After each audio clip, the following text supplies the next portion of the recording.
हमने हमेशा ये देखा है कि जब भी गवर्नमेंट किसी भी सेक्टर में अपना इंटरेस्ट दिखाती है तो उस सेक्टर के स्टॉक्स जो है वो हमेशा आउट परफॉर्म करते हैं। जैसे पिछले साल इथेनॉल की वजह से शुगर सेक्टर में तेज़ी दिखी थी और अब आत्मनिर्भरता की वजह से डिफेंस स्टॉक्स आउट परफॉर्म कर रहे हैं। और कुछ दिन पहले ही प्रधानमंत्री नरेंद्र मोदी ने नेशनल लॉजिस्टिक्स प्लान लॉन्च किया है, जिससे अब माना जा रहा है कि लॉजिस्टिक्स स्टॉक्स जो है वो भी आउट परफॉर्म कर सकते हैं।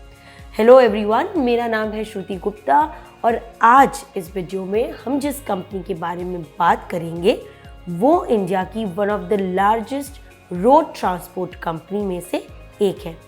तो आज हम बात करेंगे गति लिमिटेड के बारे में।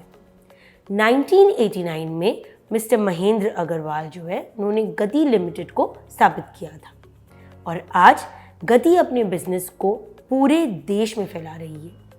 आज गति ने रोडवेज और एयरवेज के थ्रू 19,800 से अधिक पिन कोड्स और इंडिया के 735 डिस्ट्रिक्ट्स में अपने लॉजिस्टिक्स सर्विसेज को एस्टैब्लिश किया है।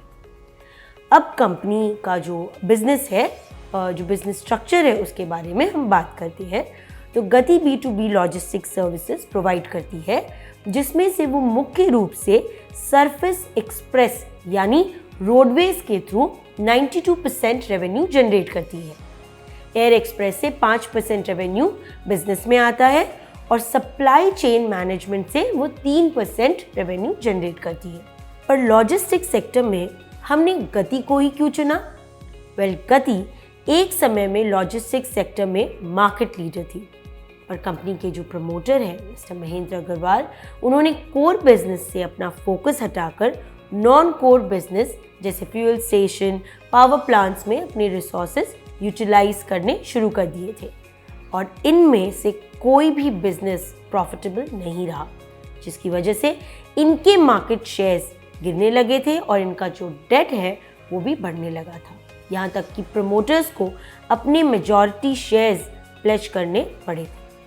फिर 2020 में ऑल कार्गो लॉजिस्टिक्स लिमिटेड, जो कि नॉन वेसल ऑपरेटिंग कैरियर की लीडिंग कंपनी है, उन्होंने गति की मेजॉरिटी ऑफ दी स्टेक को अक्वायर कर लिया और मिस्टर शशि किरण शेट्टी जो हैं, जो कि ऑल कार्गो लॉजिस्टिक्स लिमिटेड को लीड करते हैं, वो गति के प्रमोटर्स बन गए, जिसकी वजह से कंपनी के मैनेजमेंट और प्रमोटर्स भी बहुत स्ट्रांग हो गए।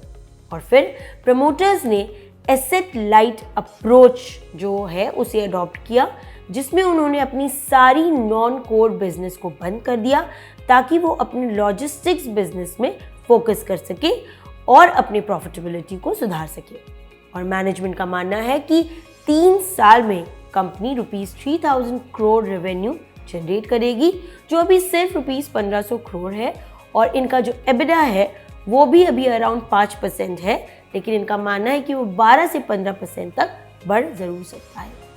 और इनका कहना है कि आने वाले साल में कंपनी का मार्केट शेयर भी 17% तक बढ़ सकता है।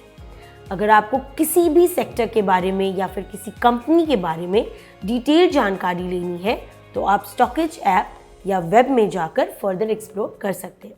वैसे डिस्क्रिप्शन में एक कूपन कोड मेंशन किया गया है, जिससे आप एक्सेस कर सकते हैं स्टॉकेज का जो वीकली प्लान है, जो कि आप 7 डेज के लिए एप्लीकेबल है। उसे एक्सेस करके स्टॉकेज के फीचर्स के बारे में आप जान सकते हैं। So in our goal to empower each and every retail investor, we will always be grateful and thankful to you for being part of our endeavours. Video देखने के लिए बहुत बहुत शुक्रिया और ऐसे ही हमसे हमारी स्टॉकेज फैमिली के साथ जुड़े रहें। Thank you.